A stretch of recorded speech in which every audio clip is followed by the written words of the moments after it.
Dear friends and students, in this video lecture, I will be explaining about the repurposing of drugs. First of all, what is meant by drug repurposing? The definition for drug repurposing is using a drug that was developed or approved to treat one disease as a treatment for another. The best example and first example for the repurposed drug is aspirin. An apple a day keeps the doctors away, but nowadays an aspirin per day keeps all the cardiovascular complications away. That means the aspirin, which was used for the treatment of pain, nowadays used to prevent myocardial infarction because it have antiplatelet activity. Now, why the repurposing of drugs? As we know that finding of new drugs is very difficult, but getting those drugs approved for use in humans is even more daunting. For example, the development of drugs will take minimum of 10 years with expenditure of 2.6 billion US dollars. So, using of drugs that has already passed part of the processes, for example, preclinical studies in animals, phase 1 clinical trials in human, and also the safety testing may save precious resources and time and more quickly get effective treatments to the people who need them most. At present, the drugs for the treatment of COVID-19.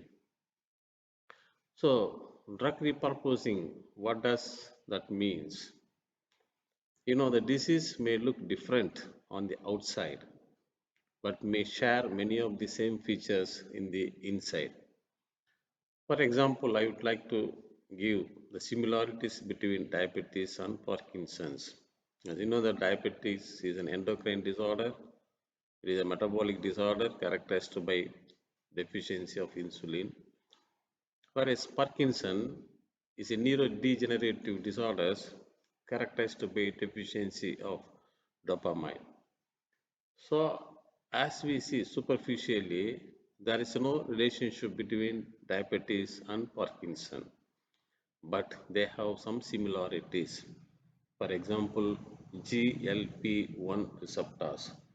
GLP-1 receptor is nothing but glucagon-like peptide 1 receptor which helps cells to communicate are associated with both diseases, for example, diabetes as well as in Parkinson disease.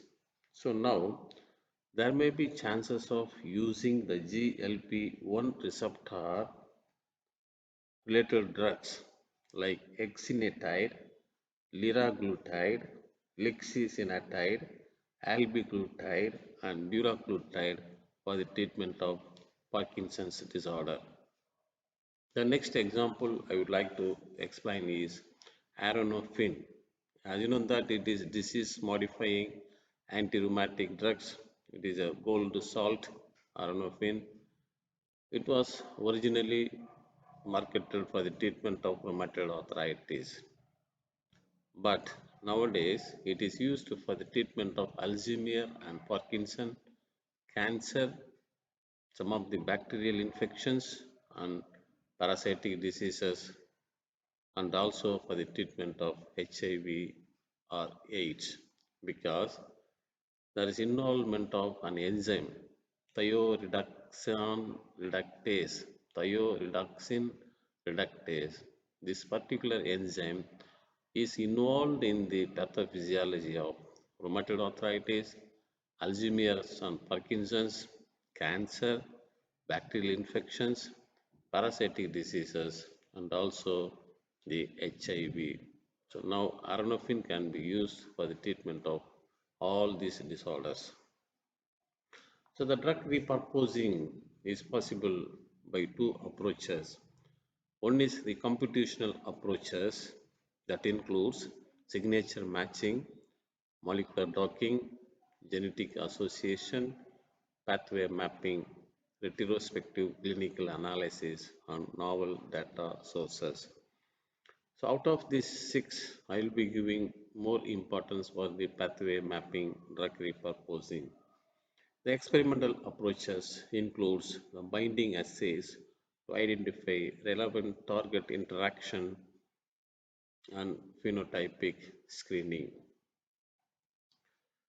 Now, little with this pathway mapping, here the classical drug discovery relationship by a given drug, target, pathway, disease, and side effect. Now, we can see here with response to side effect, that is pathway 6, unexpected side effects found during the clinical trials or during the post-marketing surveillance. Sildenafil, it is a drug, it is a vasodilator, is used for the treatment of hypertension. Originally, both sildenafil and minoxidil have been used for the treatment of hypertension because both are vasodilators. The sildenafil, it increases the blood flow to the male sex organ. Since it is a vasodilator, it increased the blood flow to the male sex organ, so that nowadays it is used for the treatment of erectile dysfunction. The unexpected side effect found during clinical trial for the minoxidil and also during the post-marketing surveillance is hirsutism, that is growth of hair in female bodies. So minoxidil is used for the treatment of alopecia. It promotes the growth of hair. So now we see the pathway 1 is or is called serendipitous discovery. The drug is serendipitously tested and found to be effective in another disease. For example, bupropion, it is originally used for the treatment of depression. Now it is used for the treatment of obesity. Thalidomide, it is a drug which produced phocomelia and banned. It was an antiemetic, but it is used for the treatment of leprosy and multiple myeloma nowadays. The pathway 2 is the drug is found to have the novel activity, that is selectively kills cells in another disease. Example, nelfinavir. This nelfinavir is a protease inhibitor and found to have anti-cancer activity against 60 transplantable tumors as well as the in vitro cell lines. The pathway 3 is the drug is found to potentially inhibit a target in another disease. The example is imatinib and sunitinib. Imatinib was for the treatment of myeloid leukemia.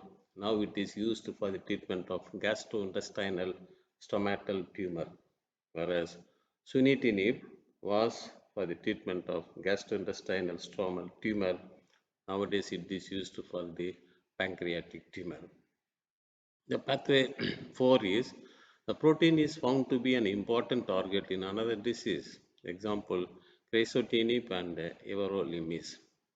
This the new role is revealed for an existing target protein. For example, the mammalian target of rapamycin (mTOR), a key protein controlling the cell growth and division, was identified as target for immunosuppression also. So now the everolimus, the mTOR inhibitors, is used for the treatment of pancreatic tumor. Then anaplastic lymphoma kinase ALK, a membrane receptor tyrosine kinase involved in insulin signaling, was also target for immunosuppression. The crizotinib ALK inhibitors, that is anaplastic lymphoma kinase inhibitor, used for the treatment of non-small cell lung cancer. Now the pathway 5 is found to be important in another disease. For example, duloxetine. As you know that by hydroxytryptamine, noradrenaline reuptake inhibitor is duloxetine is originally used for the treatment of depression. However, this 5-hydroxytryptamine and noradrenaline signaling pathway is also involved in spinal cord activation of the external urethral sphincter and also in fibromyalgia pain management. So now duloxetine used for the treatment of fibromyalgia. So these are the six pathway by which the drugs can be repurposed. Now you take an example of COVID-19, the molecular docking studies of potential drug candidate showing anti-COVID-19 activity. For example, existing antiviral drugs like oseltamivir, ritonavir, remdesivir, ribavirin, favipiravir, they were all antiviral drugs existing. They have shown potential inhibition of the enzymes, the target proteins which is involved in the SARS-CoV-2. Now, the 8 approved drugs have been studied against the anti-COVID-19 activity. For example, anti-malarial, antibacterial, anti-infective, and antihistamine. The limycycline and antibacterial drugs, mesalazine, and an antihistamine appears as potential inhibitors of this protease. This protease is a target protein for the treatment of COVID-19. And these are all some of the existing drugs with therapeutic potential for COVID-19. Favipiravir, ribavirin, penciclovir, remdesivir, galidesivir, and 6-fluorinated aristiromycin analogs, acyclovir, fluximir analogs. These drugs are existing drugs with the therapeutic potential for COVID-19. If you see the role of ACE inhibitors in COVID-19, ACE inhibitors like captopril, lisinopril, enalapril have been used for the treatment of hypertension, whereas now the scientists are also working on therapies that can directly lower the levels of ACE2 in treatment of COVID-19. For example, now we can see here angiotensin 1 is converted into angiotensin 2 by ACE1. This angiotensin 2 is by cleaving one amino acid converted into angiotensin 1 to 7. Now, the SARS-CoV-2 form a complex with this ACE2. So what happens, since it forms complex with the ACE2, the angiotensin converting enzyme is not available for the conversion of angiotensin 2 to angiotensin 1 to 7. It remains as angiotensin 2. So this angiotensin 2 may cause hormone levels to soar out of control, potentially contributing to the lung inflammation that makes COVID-19 so deadly. The calcium channel blockers can be used for the treatment of COVID-19 because when the first stage of virus replication is entry and fusion, or the entry and fusion requirement of the calcium ions. So by administration of calcium channel blockers, there may be chances of the inhibiting the virus entry as well as the fusion with the host cell proteins. Now, some of the selective estrogen receptor modulators can be used for the treatment of COVID-19. For example, here you can see the attachment of SARS-CoV-2 with the host target protein can be inhibited by the selective estrogen receptor modulator. At the same time, the release of interleukin 6, which is responsible for the cytokine storm, that can also be inhibited by the selective estrogen receptor modulators. Now, some of the anti-cancer drugs can be repurposed for the treatment of SARS-CoV-2. For example, carmofer, carfilzomib, valrubicin. So these drugs can inhibit the virus entry and fusion, and the, the endocytosis and a combination of the SARS-CoV-2 with the transmembrane protease serine 2 receptors can be inhibited by torimifene, duvelisib, saracatinib, and imatinib. The RNA replication can be inhibited by sotaterifin and plitepsin. The translation of the structural protein can be inhibited by the dactynomycin. So upregulation of the immune checkpoint can be inhibited by camarylizumab, nivolumab, and pembrolizumab. The cytokine storm associated dysfunctional immune response can be inhibited by various monoclonal antibodies, for example, ruxolitinib, etc. So with this, I have completed the repurposing of drugs. Thank you.